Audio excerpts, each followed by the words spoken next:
Are you tired of feeling like your lessons or instructions fall flat?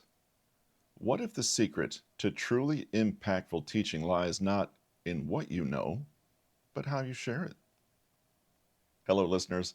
Welcome to the Science of Self on July 2nd, 2025, where you improve your lives from the inside out. Today's featured book is How to Teach Anything. Break down complex topics and explain with clarity while keeping engagement and motivation by, of course, Peter Hollins. This is in the Learning How to Learn book series. Now, don't let that scare you off if you're not a teacher. You teach more than you realize. If you deal with people in almost any aspect, you're doing some form of teaching, and there's some good information in this episode that you can apply. This episode specifically pulls Chapter 1 from the book, Lessons from the Science of Pedagogy.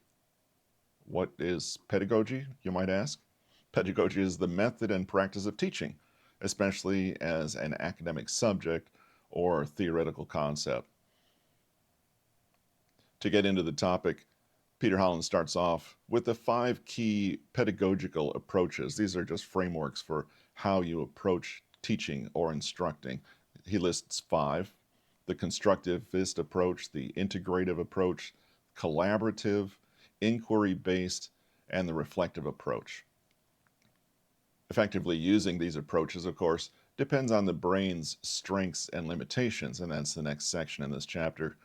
And we present some strategies for keeping your material focused on particular topics, repeating information as much as you can, and appealing to the senses in ways that pique attention. If you incorporate those, your communication will be much stronger. We look into the concept of scaffolding, the power of baby steps. Now, scaffolding is the principle of making small improvements and building big concepts or skills from smaller, simpler ones. It's a process where the teacher will gradually hand over control and mastery to the student. We appreciate you joining us today. Make sure to check out the takeaways at the end if you want a quick summary of the episode. And once again, this is Chapter 1, Lessons from the Science of Pedagogy, from Peter Hollins' book, How to Teach Anything. Break down complex topics and explain with clarity while keeping engagement and motivation. Thanks for joining us. Here's the audio chapter.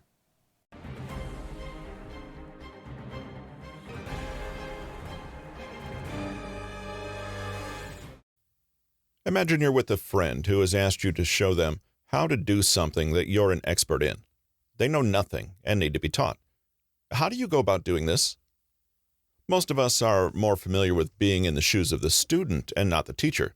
And when we're put on the spot like this, we're confronted with an interesting perspective, seeing knowledge from the perspective of the one who has to communicate it to someone else. You probably had a few favorite teachers in school or university, but what exactly made them so effective? If you consider yourself a lifelong student and autodidact, you probably know that your theoretical approach, your attitude, and your methods make all the difference. In this book, we'll be looking at learning, but through the less common perspective of a teacher. But rather than focusing on the philosophy of education in general or on school curricula, we'll be exploring the most fundamental underpinnings of what makes an excellent teacher, whether it's formally in the classroom or simply when helping out a friend. The wonderful side effect is that mastering the role of an effective teacher has a way of making you a better learner, as you become familiar with learning and knowledge acquisition as a worthy subject in itself. We'll start with the foundations of pedagogy, or the study of education and learning. But hopefully by the end of the book, you'll be able to use these general principles in creative ways that extend well beyond the standard teacher-student context. 5 key pedagogical approaches. Teaching is, in essence, a kind of conversation where new information is communicated and conveyed to a person who doesn't possess it. The approach you take depends on how you see the student, the teacher, the relationship between them, the information, and the rules governing the transfer of knowledge. To teach your friend what you know, you could start with what they already understand, then build from there. For example, You teach a basic principle first, or draw on their existing knowledge of concepts to expand and introduce something new. You strengthen this new acquisition by engaging in problem-solving tasks. Your role as a teacher is basically to lay out a useful obstacle course for your student, who, in moving through it, learns new things. This is called a constructivist approach. This is a great way to teach complex ideas, and it works because it builds these major concepts up from smaller, simpler ones. The student masters these, then moves on in a structured way. For example, students often learn an instrument in this manner. First, master the scales, reading music, and basic handling of the instrument before moving on to more and more complex combinations of those skills. If you're teaching more than one person, say 2 friends together, utilize the constructivist approach by creating an environment of collaboration between the students. Instead of proceeding in a highly structured manner, like some other methods, you use what they both know as the basis for how you go about relaying what you want to teach. Analogies are a particularly useful way to do this and allow students to construct an understanding of a new concept based on the old one. However, one drawback of this approach is that it can be unstructured. Some students struggle to make connections between different concepts and just don't learn well that way. They require structure and would prefer to be told exactly how to think and understand something, rather than being expected to construct their own understanding of concepts. McLeod, 2019. But you can take another approach. Did you ever sit in a classroom as a child and wonder, what's the point of all this? Because you couldn't understand how to apply the lesson to the real world? You wouldn't have thought so if your teacher had used what's called an integrative approach, i.e., teaching that embeds new knowledge in a practical, applied way. An example is a language teacher who has students role-play certain encounters they'd likely have in a different country, like ordering food in a restaurant. This approach works because it takes dry, abstract knowledge and makes it come alive in context. A student is far more likely to be inspired and engaged with the lesson if they know what it all means and how it functions practically in the world. This is probably why you've forgotten everything you learned about trigonometry in high school. You never needed to apply those skills in everyday life. Of course, you can imagine that some kinds of knowledge lend themselves to an integrative approach more than others. On the other hand, your favorite school teachers were likely those that understood this principle and worked hard to make even boring subjects seem relevant, current, and interesting. Staying with your memories of school, can you recall that teacher that would regularly say, "Okay, now everyone get into groups of 4. Some students loathe group work, but there's a good reason to use this collaborative approach in the classroom and out of it. Collaboration is about using teamwork to share the process of learning in a group. Some educational researchers have found that learning is enhanced when people work on something together, and you can imagine why. Humans are social creatures, and the process of explaining, communicating, negotiating, clarifying, and even arguing can bring a topic more sharply into focus than if you had merely sat down quietly on your own with it. With the collaborative approach, the teacher leverages other students to act as co-teachers. It's almost a guarantee that every student in a group will have different strengths and skills, but this means that students can simultaneously help others in some respects while being supported by other students in areas where they are weaker. A kind of self-correction happens in groups where the whole seems greater than the sum of the parts. The teacher in this case can act as a member of the group or be more of a detached facilitator who arranges the conditions under which the group operates. We can imagine this approach in a school where a science teacher asks small groups to work together on conducting an experiment and compiling a scientific report. This requires them to identify their respective skills and allocate different tasks accordingly, seeing the whole come together and, hopefully, drawing on one another's skills and knowledge. But this approach works out of classrooms just as easily, and many people naturally take this approach when teaching. For example, a manager teaching new staff how to operate a machine may ask slightly more experienced staff to do the training while she supervises. This way, the current staff get to reinforce their knowledge at the same time as they teach others. In a way, these more experienced staff members are closer to the new recruits than the manager and remember what it was like not to know how to operate the machine. The manager can leverage this knowledge and teach mainly by facilitating a natural sharing process. Another highly effective pedagogical technique is the inquiry-based approach. As the name suggests, this method puts questions at the heart of the learning process. When you think about it, this is naturally how learning unfolds within us. We ask, what is this? How does it work? Why did XYZ happen? What'll happen next? How do I get from A to B? The inquiry-based approach works with the question, the answer, and the part in between. For example, a confirmation inquiry lays out the question, its answer, and the method used to arrive at the answer. This confirms for students how it's done. You could also pose a more structured inquiry and give the students a question and the method to answer it, but allow them to find the answer themselves. A guided inquiry is to simply offer a question, and the student is tasked with creating their own method for arriving at the solution as well as the solution itself. Finally, you could offer nothing, no question, method, or answer, and let the student devise all three for themselves. This last approach is an open inquiry and fundamentally underpins such educational approaches as the Montessori method. Here, children of different ages are grouped together and allowed to pursue whatever it is that they want to learn.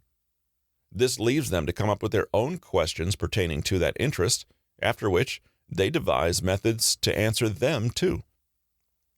Using questions this way spurs students to think through novel problems themselves, rather than a teacher simply handing inert information to them. You could say, if we solve the old problem in such and such a way, how should we solve this new problem? You're laying out a question and method and nudging your student toward the right answer.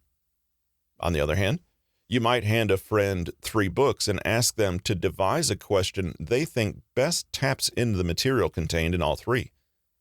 This triggers them to not only seek solutions and new methods, but to even frame their own inquiries from the beginning.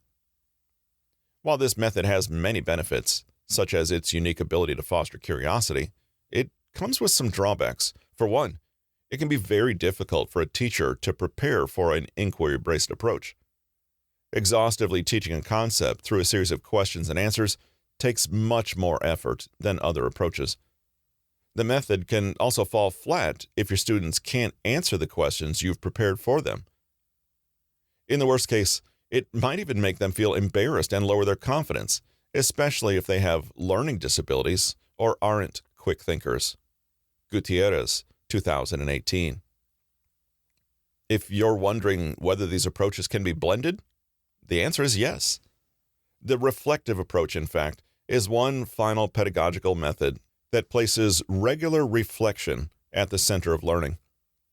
Though all these approaches are valuable for different reasons, none will work if they're applied unthinkingly to inappropriate situations. Under the reflexive approach, the teacher regularly stops and appraises the techniques being used and adjusts accordingly. Is what you're doing actually working for the student and this topic in this moment? Why or why not? What would work better? Trainee teachers are often encouraged to stay in reflective mode as they themselves learn what is effective and what isn't, and why. This approach highlights an important principle that teaching is practical. It's about what works. There are no topics too difficult or students too stupid, only methods that are unsuitable. When you take the reflective perspective, you remind yourself that teaching is just a tool, and that you can and should try different approaches to reach your ultimate goal. This promotes experimentation, but like the inquiry-based approach, it demands a lot of effort from the teacher to devise strategies for teaching approaches that are new to them. Everything in the chapters that follow refers back to one or more of these 5 pedagogical approaches in one way or another. It's worth remembering that Although much of the available theory on teaching and learning is designed for conventional classrooms, these approaches and methods are universal, and your imagination is the only limit when it comes to where and how you apply them. The brain's strengths and limitations. The brain isn't a machine. Though it sometimes acts a little like a computer processor, it's not. It's a biological entity with natural constraints on its ability to take on new information or focus. Many self-help guides that promise superhuman memory or ultra-productivity would have us believe that the brain can be whipped into shape if only we try hard enough. In fact, we're more likely to learn well and teach well if we work within our brain's limits rather than push against them. We need to be strategic. The pedagogical approaches we've covered will only work when we allow our students and ourselves enough time, space, patience, and adequate challenge to really learn. The most optimal path is the balanced one, with plenty of time to rest and integrate new material. So whatever approach is taken, and whatever it is that is being learnt, the volume and intensity of learning needs to match and respect the brain's inbuilt capacities and not exceed them. Otherwise, your teaching is all for nothing.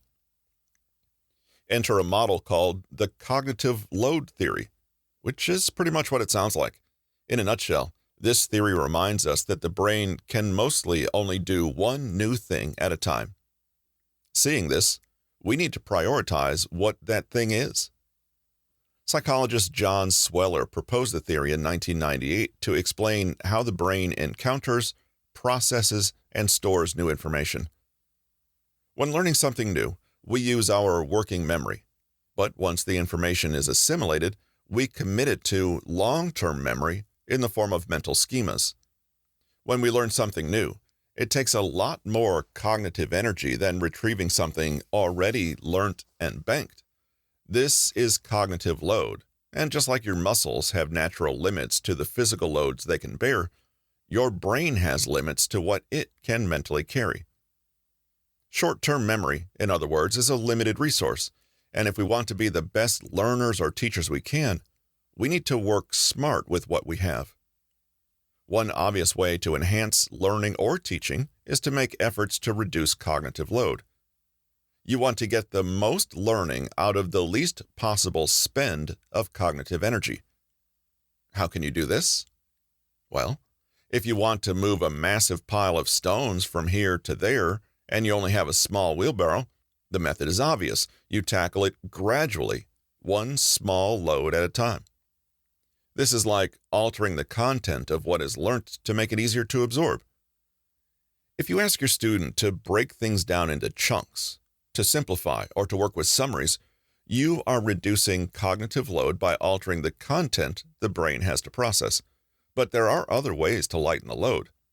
You could focus on steps or stages in a sequence, rather than try to digest the whole all at once. This means we break things down temporally for students. First, just consider the beginning. Once that's achieved, look at the next step, and so on, building as you go. A biology teacher could show you the working of a tiny element in an ecosystem and keep zooming out, showing how every larger element connects to the others. The entire picture is too much to take in at once, but more manageable when told as a sequence or story with a beginning and an end.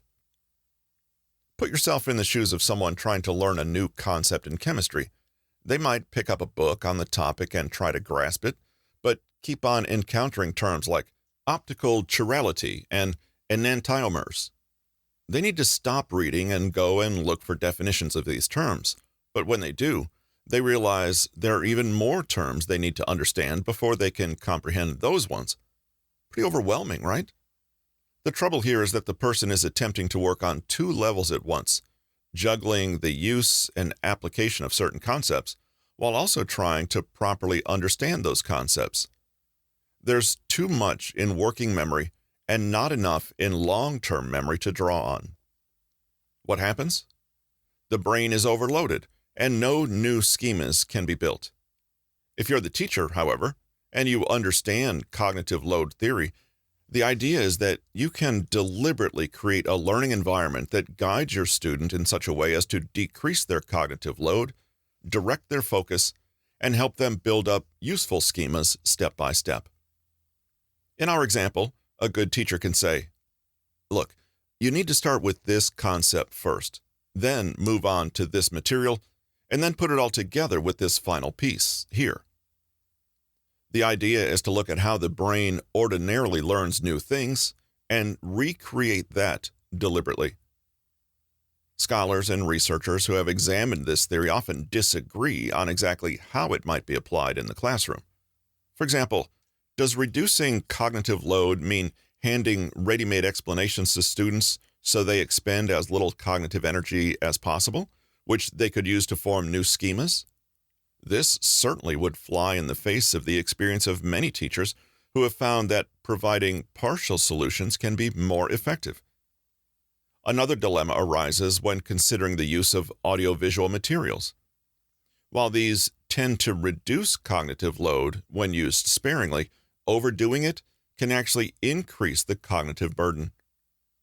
Remember, though, that our aim in this book is not to devise more effective school curricula or philosophize about the teaching profession. Rather, we're using these principles for ourselves to become better teachers and facilitators in any learning endeavor. We can take the most obvious and powerful lesson from this theory, that learning, when it occurs naturally, is incremental and happens in small units that build on one another.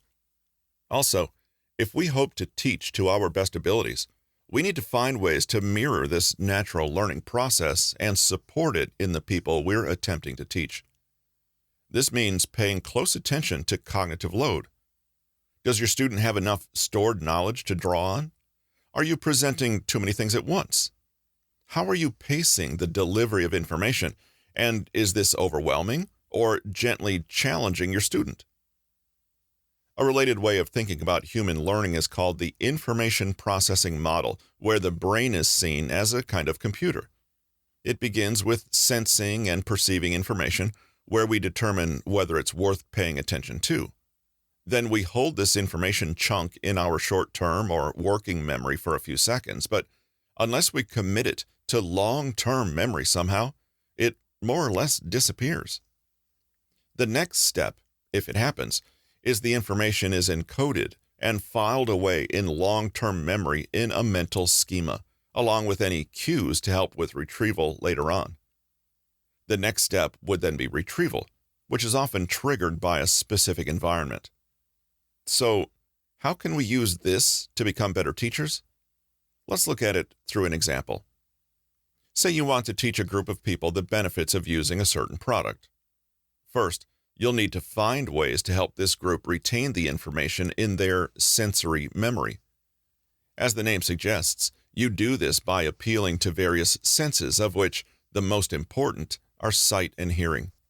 To do this, show them the product and distribute some around so the group can touch and feel it. You should also explain the benefits of using it orally through words, as well as visually through infographics or other materials. Different people learn better when emphasis is placed on different senses. Using hearing or words will help some learn better, whereas others will respond to being able to feel the product in their hands.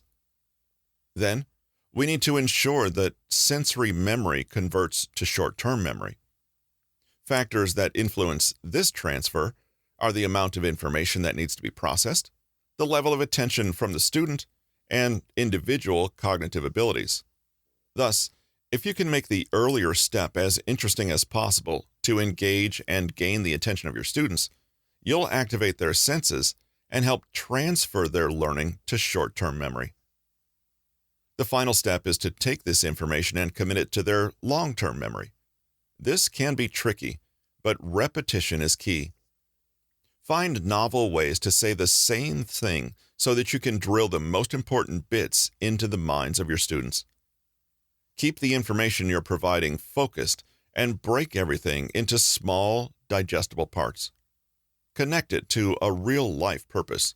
So, if you want them to sell the product, emphasize which benefits are most popular. If you want them to start using it, emphasize common problems and how the product will help solve them. All of this will help them retain the information in their long-term memory, ensuring they won't forget it for a long time to come. Teaching tips from the cognitive load theory and the information processing model.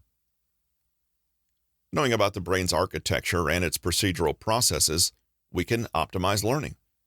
According to John Sweller, we can process a maximum of 2 or 3 pieces of new information in our working memory at any one moment and hold this focus for around 20 seconds.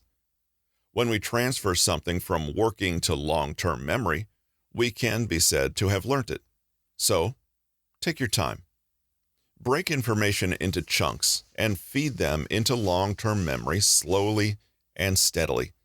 Be explicit and detailed in your explanation. Provide plenty of examples and link as many concepts as possible to those your student already possesses so as to anchor them. Other tips include taking a short break every 10 or 15 minutes, since attention often flags anyway. You could switch activities rather than stopping learning entirely. Just keep things fresh and moving. The goal is to keep your student engaged and active. Encourage conversation with questions and prompts. Recall the inquiry-based approach and mix things up. Since time and attention are limited, guide the process by showing your student what's most important and what they should focus most on. Draw on long-term memory by connecting new material to old, contextualizing, inviting deeper thinking about the topic, or looking at case studies, examples, or problems. To lighten cognitive load, keep things simple and well organized. For example, devise an hour's lesson around 4 15-minute chunks, each with an opportunity to create a simple mind map that summarizes the points learned. Spend lots of time drilling and reviewing. The more you keep thinking about a particular point, the more chance it has of getting encoded into long-term memory. Finally, get your student involved in these lesson plans or deliberations. Explain how you're organizing concepts and mapping out ideas. Let them see the relationship between each of the concepts they're learning and how it all fits together. Remember, the brain loves connections. The more meaningful connections you can draw between chunks of information, the better the brain will be able to file and retrieve that information later. Scaffolding, the power of baby steps. Being a good teacher is all about understanding how people naturally absorb, retain, and use new information. If you think about any skill or knowledge you currently have, chances are you learned it gradually, one step at a time. Experts always start out as novices, and the path from one to the other is filled with incremental changes rather than giant leaps. The fancy name for this process of ramping up mastery from lower levels of capacity is called scaffolding, since it refers to the careful building of a complex mental structure with smaller, simpler units. The great thing about learning how to use scaffolding, as either a teacher or a student, is that it's a truly transferable skill. It's hard to imagine any domain in life where it isn't applicable. Your overall goal as a teacher using the technique of scaffolding is to simplify. As we've seen, this reduces cognitive load because all the brain has to manage in working memory is a small chunk of information. Once this is banked in long-term memory, the next step, level, or unit can be considered. Depending on your student and what you're attempting to teach them, your scaffolding process can vary in complexity. For example, you might follow a series of graded stages to teach them how to use a piece of software they're unfamiliar with. Building a scaffold is like providing mental support and structure as the person builds up to the bigger goal, understanding how to use the entire program effectively. You might start with provision of knowledge. You could give some explanations and instructions for the program, what it's used for, and a general introduction to the basic principles. You could then move on to a demonstration of strategies. You might run through a few operations on the program, showing students exactly what to do to achieve certain outcomes as they watch you. You could extend this to modeling. This is where you construct a model encompassing the information you've shared, or show how the previous strategies fit together. Next, you could move to questioning. You might ask them to guess how to do another related operation, given what you've already shown them. Your demonstration might naturally prompt a question. What do we do if we want to perform a slightly different operation? Can we still use the same technique? This could be your cue to move on to showing them another, more complex strategy, providing they thoroughly understand the first one.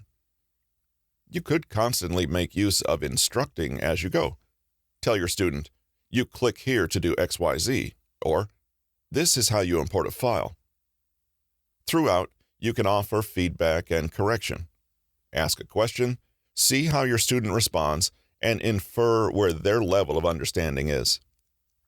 Gently and positively offer corrections, backtracking to previous instructions or simpler concepts to check understanding. You might use general feedback like, it's quicker to use a keyboard shortcut for that, or you might want to try a different setting there. Finally, you can make use of restructuring the task as you go. Set your student mini-tasks to complete before tackling something more complicated, or deliberately ignore some aspects of the program you're teaching so you can make a particular point more clearly. You might show them how not to do something just so they understand why it doesn't work. For example, deliberately use the program incorrectly and let them see how it becomes unusable or crashes. If all these steps sound complicated, they don't have to be. Scaffolding can be subtle and spontaneous without losing its effectiveness. It might be as simple as reminding a child to slow down, read through the sentence again, and sound out difficult words if necessary. Encourage your student to look at the simplest chunks first, and once they've mastered those, draw their attention to the connections between them using questions, prompts, and clues. The best teachers are able to help a student arrive at the next level of complexity on their own. The best lesson plan is where the students themselves are eager to move on to the next step. Another way to think about scaffolding is to imagine that it's a gradual process of handing over to the student. You slowly progress from teacher-centered to student-centered. This approach has been called I do, we do, you do, or sometimes show me, help me, let me. Let's look at each of the three steps using a simple example of teaching someone how to bake a tricky French soufflé. Teacher-led instruction, or I do. You tell your student to watch you carefully as you prepare the recipe so they can see how it's done. As you do so, you give some instruction and direction, actively sharing knowledge which they passively receive. You want to cover all the new concepts, skills, and information. For example, I'm using a metal bowl, see? Metal bowls get squeaky clean, and you don't want even the tiniest residue of any oil in there, or it will spoil your egg whites, and they won't get to this stiff peak stage.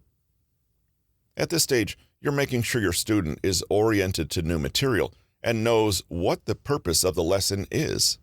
In this case, watch closely so you can do the same.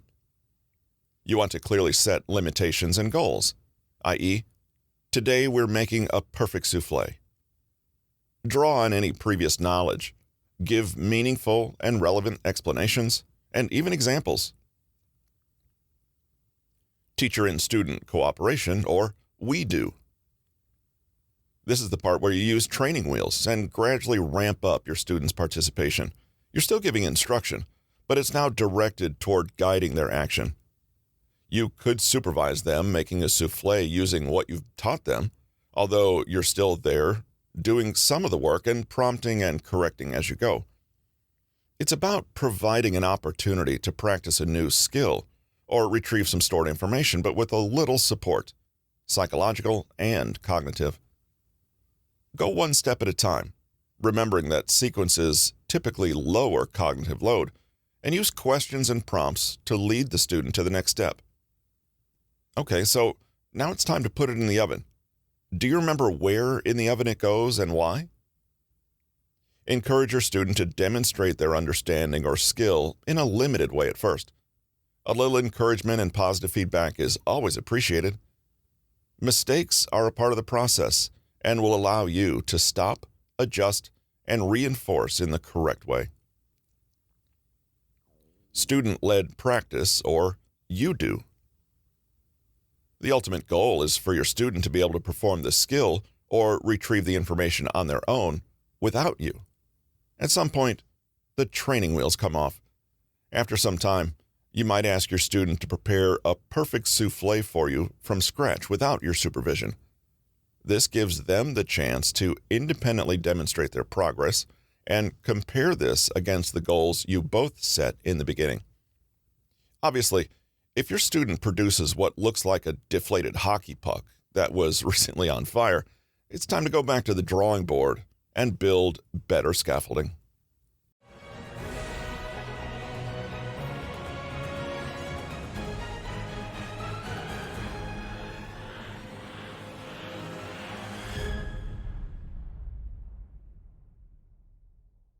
Today we explored key insights from this chapter in Peter Hollins' book, uncovering lessons about resilience, growth, and determination. Here are the takeaways from today's episode. We can draw on the 5 most common pedagogical approaches to become better teachers, whether that's inside the classroom or in more informal contexts. The constructivist approach is about building up knowledge and skill from information that is already known to the student. You help them construct new knowledge by relating everything to this set of existing knowledge in order to connect 2 different concepts. The integrative approach focuses on making lessons practical and applicable in the real world. The more relevant and contextual new information is, the more likely students are to retain it. The collaborative approach uses the strengths of group collaboration between students to support learning. You rely on students within the group to teach each other by exposing them to unique viewpoints and knowledge that everyone has. The inquiry-based approach is about directing learning by asking the students to devise a question, a method for arriving at an answer, the answer, or some combination of these 3. The reflective approach is about tailoring the teaching methods used to best fit the student in front of you, regularly taking time to appraise what works and what doesn't. The brain's not a machine. Cognitive load theory tells us that as the brain's power is limited, we need to think strategically and reduce load while maximizing learning. This can be done in a variety of ways that respect rather than push against the brain's natural learning processes. Some strategies involve keeping your material focused on particular topics, repeating information as much as you can, and appealing to the senses in ways that pique attention. Scaffolding is the principle of making small, incremental improvements and building bigger concepts or skills from smaller, simpler ones. This can be summarized as I do, we do, you do, to show how the teacher gradually hands over control and mastery to the student. And as we close out the episode, we'll leave you with this from Nelson Mandela. Do not judge me by my successes. Judge me by how many times I fell down and got back up.